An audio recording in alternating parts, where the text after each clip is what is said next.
여러분, 괴로움이란 감정은 늘 우리의 삶에 깊이 관여하고 있습니다. 사실 괴로움이라고 표현하기도 하고 고통스럽다, 고통이다라고 이름하기도 합니다.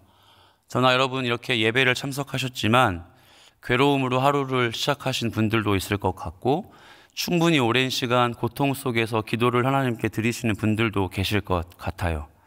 이 시간 예배를 통해 하나님이 그 괴로움과 고통을 변하게 하시며 기쁨과 평안을 주시길 축복합니다. 그런데 우리가 괴로움에 빠질 때마다 한 가지 늘 충분히 겪는 경험들이 공통적으로 있습니다. 뭐냐면 그 괴로움의 감정은 오래 가는데 어느샌가 일은 해결되었던 거죠. 그 괴로움의 감정은 쉽게 사그러들지 않는데 내가 괴로웠던 이유가 무엇이었지? 실체가 없어지고 허상만 남아있는 경우가 종종 있어요. 그래서 괴로움이란 단어가 어쩌면 우리에겐 친숙하지만 그저 그렇게 쉽게 해결하지 못하는 감정인 것 같다 생각이 듭니다. 오늘 이 열왕기상 18장의 말씀은 괴로움이란 단어가 주류를 이루고 있고 이 본문의 기저에 충분하게 깊이 자리매김하고 있습니다. 여러분, 이스라엘 백성들이 괴로운 상태거든요. 왜 괴로웠죠? 우리가 얼마 전에 묵상한 바로는 열왕기상 17장 1절에서 엘리야의 고백이죠. 여호와의 살아계심을 통해 내가 맹세한다. 내 말이 없으면 수년 동안 비도 이슬도 없다. 내리지 않는다. 1호부터 3년이 지날 때까지 비가 내리지 않았어요. 심지어 아침에 이슬도 맺히지 않는 건조와 가뭄 속에 이들이 수년을 살게 되었던 것이죠. 얼마나 괴로웠고 얼마나 마음이 힘들었을까요? 얼마나 고통스러웠을까요? 그런 다음에 하나님은 그 시간 뒤에 엘리야야, 북이스라엘의 아합 왕을 만나러 가라 라고 말씀하십니다. 그리고 이윽고 오늘 18장이 되어서 아합과 엘리야가 대면을 하게 됩니다. 자, 이제 두 사람이 대면하는 이 장면으로 우리가 한번 들어가 보죠. 17절 말씀을 제가 여러분과 함께 읽으면 좋겠는데요. 본문의 17절 말씀입니다. 시작. 엘리야를 볼 때에 아합이 그에게 이르되 이스라엘을 괴롭게 하는 자여 너냐. 아멘. 엘리야를 대면한 아합이 이렇게 말합니다. 이스라엘을 괴롭게 하는 자가 너냐라고 말이죠. 이 아합의 한마디가 사실상 본문 전체의 기저에 다 흐르고 있는 거거든요. 여러분, 이스라엘을 괴롭게 한다는 말의 의미가 무엇일까요? 우린 이미 알고 있습니다. 이스라엘은 지금 진짜 괴로워요.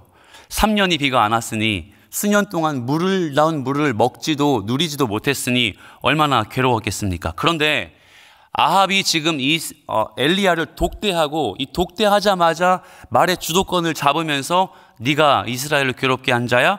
라고 이야기하는 그 마음속의 의도가 무엇일까요? 저는 두 가지라고 보고 싶습니다. 첫 번째, 17장 1절의 내용처럼 비가 오지 않는 이유가 너 때문이야. 비가 오지 않는 이유가 엘리야, 네가 그 말해서 그래 라는 마음이 있었겠죠. 가뭄과 기근 때문에 겪는 이스라엘의 모든 고통과 아픔이 엘리야 때문이라고 아합이 이야기하는 거예요. 두 번째, 이렇게 한번 생각해 보면 어떨까요? 지금 아합은요, 자기 자신과 누구를 동일시하고 있냐면 이스라엘 백성들을 동일시하고 있어요. 이거 무슨 의미일까요? 자기가 지금 분노가 있는 거죠. 자신이 고통스러워요. 너무 괴로워요. 그런데 내가 괴로움을 이야기하는 것이 아니라, 나의 괴로움을 이야기하는 게 아니라 이스라엘 백성들의 괴로움과 고통을 이야기하고 있죠. 이 점을 반대 관점으로 좀 설명해 보면 더 이해가 쉬울 것 같아요. 이스라엘의 영적 상태를 보니 곧 아합과 같다는 말입니다. 그러니까 이스라엘 전체 영적 상태를 가늠해 보려면 누구 하나 보면 알 수 있는 거예요. 북이스라엘의 왕이었던 아합을 보면서 그 이스라엘의 영적 상태를 우리는 선명히 발견할 수 있습니다. 그렇다면 우리는 이 시점에서 아합의 이 이스라엘을 괴롭게 하는 자가 너야? 라고 하는 이 한마디가 좀 더 깊이 묵상될 필요가 있어요. 과연 그가 엘리야 때문에 비가 오지 않는다고 생각했을까요? 이렇게 한번 질문을 바꿔보죠. 엘리야에게 사명을 주시고 엘리야에게 명령하신 하나님 때문에 지금 비가 오지 않는 거여서 괴롭다고 엘리야에게 막 화를 내고 있는 걸까요? 여러분 생각은 어떠세요? 진짜 아합이 야, 네가 믿는 하나님 때문에 네 하나님이 지금 비를 안 주셔가지고 이스라엘 백성들이 이렇게나 괴로워라고 말하는 것처럼 들리세요? 그렇지 않습니다. 만약에 그렇다면 그도 아합도 하나님을 인정하고 믿는 꼴이 되기 때문이죠. 그의 분노엔 철저히 하나님을 향한 신앙이 아니라 자기가 믿었던 풍요와 비를 주관하는 신 바알이 자리매김하고 있었습니다. 무슨 의미입니까? 구약의 한 학자가 이런 말로 정리를 했어요. 아합은 지금 가뭄이 엘리야 때문에 화가 난 바알 신이 비를 내리지 않아서 속상하다고 생각했다. 저는 이 말에 동의합니다. 그렇습니다. 아합은 비를 주관하며 풍요를 내리는 신이라고 자기가 믿었던 바알이 너무 화가 났다고 생각하는 거예요. 진노했다고 생각했던 거예요. 그래서 엘리야 때문에 바알이 단단히 화가 나서 가물게 되었다고 그렇게 일침을 가하고 있는 거예요. 사랑하는 여러분, 이 이야기를 듣고 선지자 엘리야가 어떻게 반응합니까? 18절을 보면 여호와의 명령을 당신이 버렸고 당신의 집도 바알들을 따르지 않았습니까? 엘리야는 이렇게 이야기합니다. 당신 아합과 오므리 왕조가 하나님을 버려서 이렇게 비가 오지 않은 겁니다라고 정확한 진리의 말씀으로 선포합니다. 그런데 사랑하는 여러분, 이 본문의 18절을 보면 한 가지 짚고 넘어가야 할 부분이 보여요. 뭐냐면 아합과 아합의 집이 믿었던 신을 뭐라고 지칭하고 있죠? 바알입니까? 바알들입니까? 바알들입니다.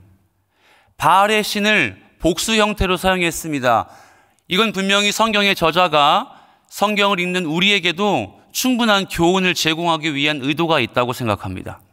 실제로 그 땅에는 바알이라는 신을 믿었죠. 바알을 우상화해서 그 신을 경배했습니다. 하지만 그 땅에는 정말로 하나의 우상이 아니라 아합의 왕조, 심지어 누구까지? 이스라엘의 모든 백성들까지 바알을 우상화해서 제단을 쌓고 그 바알을 경배해 왔던 거예요. 즉 바꿔 말하면 엘리야의 고백이 아합과 아합의 집이었지만 실상 이스라엘 전역에 바알들을 경배하고 있었던 이 이스라엘 백성들의 영적인 나태함과 변질의 모습을 엘리야의 이 한마디를 통해서 우리에게 말씀하는 겁니다. 신명기 28장 45절의 말씀을 보면 우리가 이미 아는 내용이죠. 제가 한번 읽어드릴게요. 내가 내 하나님 여호와의 말씀을 청종하지 아니하고 내게 명령하신 그의 명령과 규례를 지키지 아니하므로 이 모든 저주가 내게 와서 너를 따르고 내게 이르러 마침내 너를 멸하리니.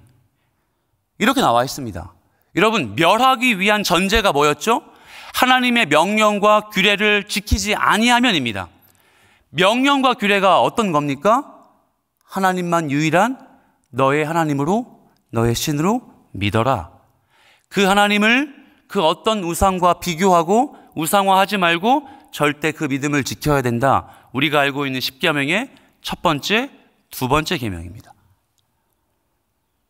오로지 하나님을 믿고 섬겨야 한다는 것, 우상을 절대 세우지 말아야 한다는 십계명을 지키지 아니하면 뭐 한대요? 멸절당한대요. 누구라 할지라도요, 내 백성이라 할지라도. 그러므로 이제 막 시작되는 엘리야의 갈멜산 전투는 1대 850 말도 안 되는 싸움으로 이 본문의 이야기를 우리에게 말씀하는 게 아니라는 거죠. 이 본문의 갈멜산 전투는 하나님이 지금 누군가를 신명기 말씀에 의하면 멸절하려는 전투입니다. 바꿔 말하면 멸절이 아니라 회복하고 돌이키게 만들려고 하는 전투였던 거예요. 그게 누굴까요? 본문을 더 깊이 들어가 보죠. 본문 19절과 20절에 이렇게 나와 있습니다. 여러분이 이번에 한번 읽어주세요. 19절과 20절입니다. 시작.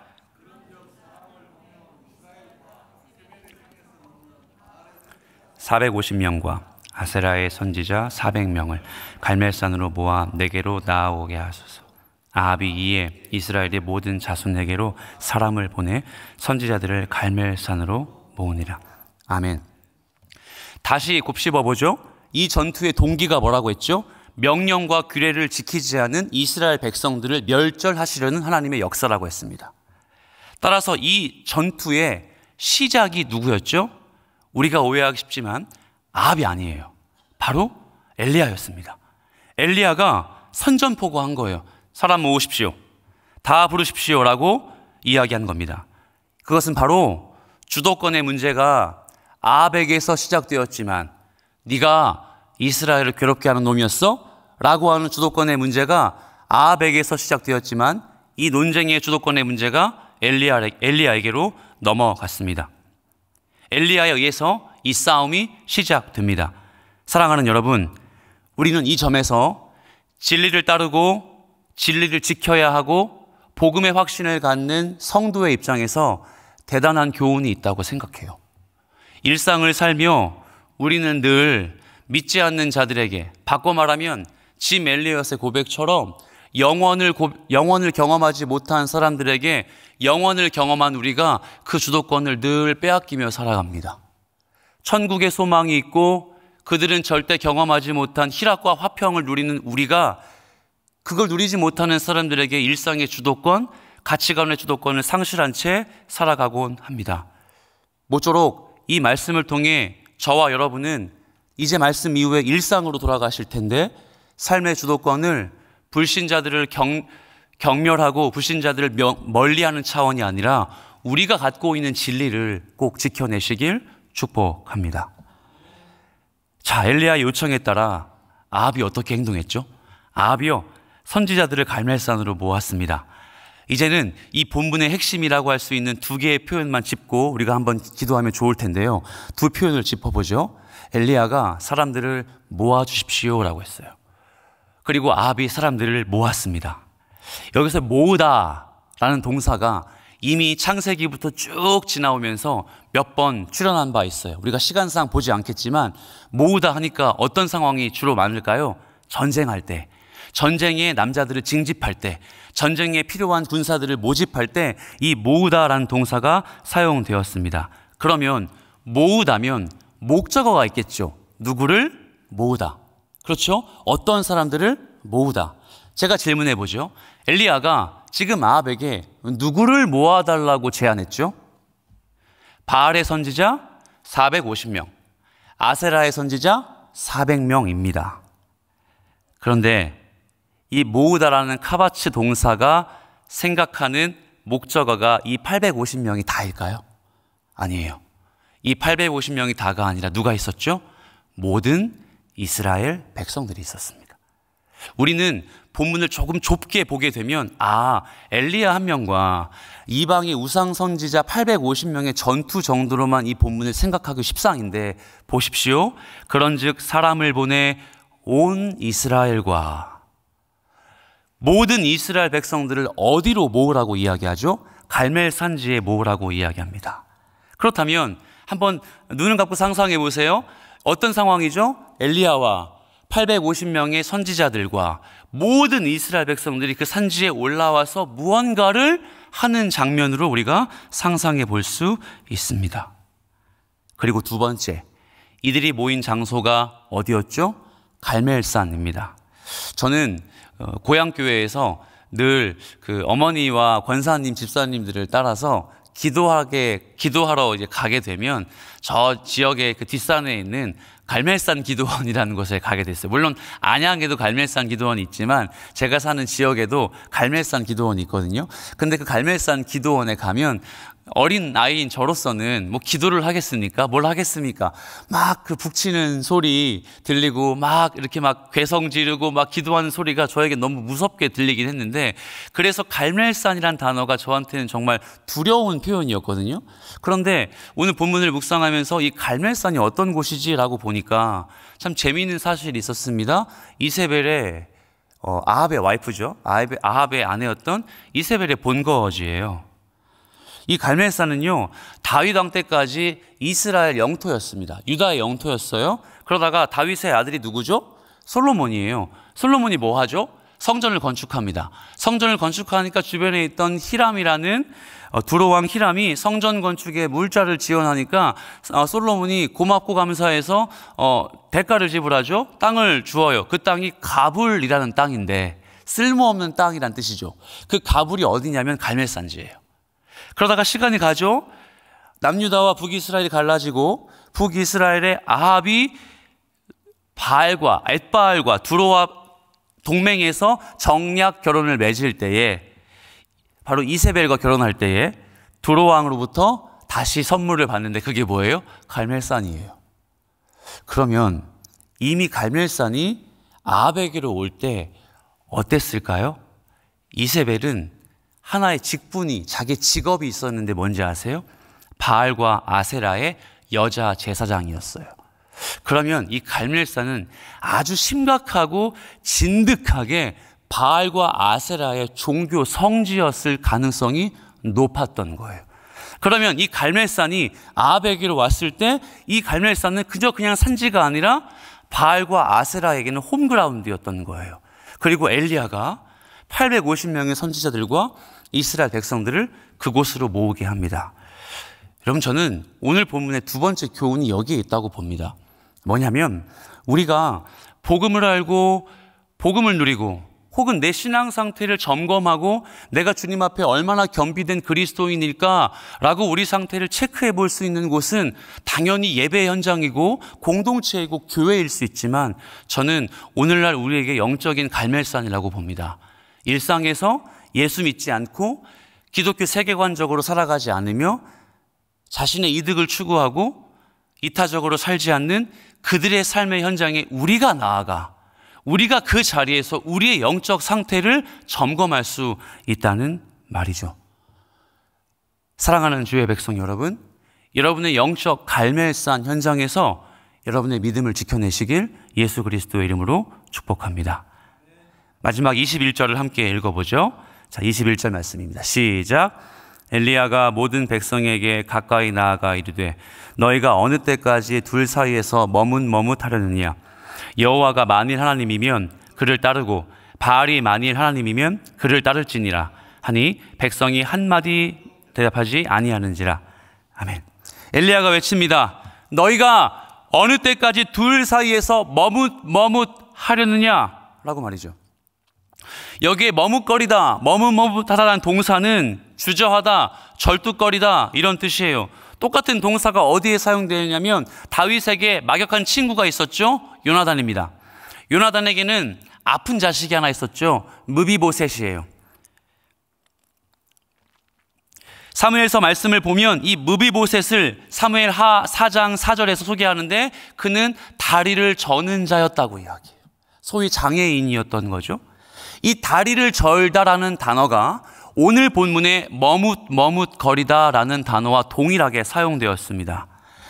여러분, 혹시 여러분 중에 운동을 좋아하거나 혹은 우리 길을 걷다가 발목에 접질러 보신 적 있으십니까? 운동을 좋아하시는 분들이 가장 많이 다치는 곳이 발목 아닙니까? 발목 다치면 어떻죠? 엄청나게 불편합니다. 가고 싶은 곳 빨리 가지도 못하고요. 절뚝절뚝거리면서 그렇게 남에게 민폐를 끼치는 건 아닌가 하면서 그렇게 살아가게 되죠. 그래서 우리는 이 본문의 절뚝거리다라는 머뭇머뭇하다의 동사를 보면서 이스라엘 백성들이 지금 이러지도 못하고 저러지도 못하고 있구나, 어디를 결정하는지 지금 밀당하고 있구나, 혹은 고민하고 있구나 라는 정도로 이 말씀을 생각할 수 있습니다. 물론 맞습니다. 하지만 정말 친절하게도 이 본문 안에서 이 머뭇머뭇하다는 동사가 한 번 더 사용되었다는 거예요. 바로 26절이에요. 26절. 그들이 받은 송아지를 가져다가 잡고 아침부터 낮까지 바알의 이름을 불러 이르되 바알이여 우리에게 응답하소서 하나 아무 소리도 없고 아무 응답하는 자도 없으므로 그들이 그 쌓은 제단 주위에서 뛰놀더라. 여기에 뛰놀더라는 동사가 오늘 본문 21절에 이스라엘 백성들이 머뭇머뭇하다라는 동사와 같습니다. 자, 그러면 26절에서 이 바알과 아세라의 선지자들과 한번 공감해 보시죠. 아무리 외쳐도 바알의 응답이 없습니다. 아무리 제사적인 용법으로 막 뛰면서 그 바알과 아세라를 찾아도 아무 기척이 없어요. 그런데 여전히 그들은 제단 주위에서 뛰놀아요. 여러분, 이거 해맑게 댄스 추고 있는 걸까요? 해맑게 그렇게 교제하면서 기쁜 시간을 보내고 있는 걸까요? 저는 이렇게 상상이 들었어요. 인기척이 없고 반응이 없는 아세라와 바알은 당연히 허상이죠. 잊지 않는 신이에요. 그 허상 앞에서 유리하고 방황하고 있는 이 850명, 450명의 바알 선지자들의 내면의 모습을, 이들이 어쩔 수 없는 한계를 뛰놀더라 라는 동사를 보면서 우리에게 말씀하는 거예요. 지금 이스라엘 백성들은 하나님을 선택해야 할지 바알을 선택해야 될지 머뭇거리고 있습니다. 이 말은 뭐냐면 고민한다는 소리가 아니고요, 어쩌면 우리가 진리의 말씀을 거스르고 실체가 아닌 허상을 붙들고 그렇게 그냥 방황하고 유리하다 주 앞에 나오기도 하고, 방황하고 유리하다 불신자들을 만나기도 하며, 방황하고 유리하다 세상을 벗삼아 살기도 하는 우리 어쩌면 신앙의 민낯을 말씀하시는 것 같습니다. 말씀을 정리합니다. 사랑하는 3일의 성도 여러분, 우리가 이스라엘 백성들의 이 머뭇거리는 모습을 보며 무엇을 결단하고 어떤 교훈을 얻어갈 수 있을까요? 이 시점에 우리는 우리의 주저함, 우리의 머뭇거림, 아니 심지어 본질적이지 않고 허상을 따라서 우리의 인생을 내어 맡기고자 유리하고 방황하는 우리의 모습 속에 온전히 찾아오셔서 우리의 내면을 바꾸시고 진리를 제공하시는 예수 그리스도의 십자가를 기억합니다. 절뚝거리는 우리의 인생 속에 주님은 온전함을 주십니다. 방황하고 유리하는 우리의 내면 속에 한 길 앞서 웨이메이커 되시는 길을 행하신 하나님이 우리의 갈 길을 가르쳐 주십니다. 오늘도 이 아침에 하나님의 말씀이 십자가 예수를 붙들고 절대 유리하지 않는 인생으로, 머뭇거리며 방황하지 않는 인생으로 살기를 권면할 때 아멘으로 화답하며 그 인생을 살아계신 예수 그리스도의 이름으로 축복합니다. 함께 우리 말씀을 생각하며 자유롭게 기도하실 때에 말씀의 내용 각자의 결단을 담아서 기도해 주시고, 여러분이 가지고 나오신 소중한 기도의 제목들이 있습니다. 주님 우리에게 말씀하셨습니다. 너는 내게 부르짖을 때에 내가 내게 응답하겠고 네가 알지 못하는 크고 은밀한 일 보여주겠다 말씀하신 주님, 그저 우리는 주님 앞에 한없이 부르짖고 신음하고 고백합니다. 함께 기도하며 자유롭게 패하겠습니다. 사랑과 은혜가 충만하신 주님 아버지 감사합니다.